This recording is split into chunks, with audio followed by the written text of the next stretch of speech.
आस नाही केली श्रीमंतीच्या धनाची, फुलविली बाग ऐसी येथे परिश्रमाची.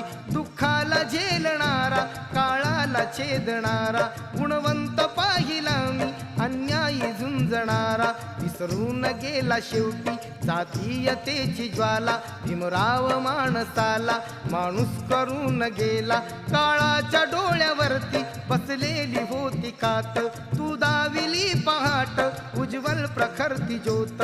न्यायाच्या आदर्शावर संघर्ष तुझा होता, या दीन बांधवांना आदर्श तुझा होता.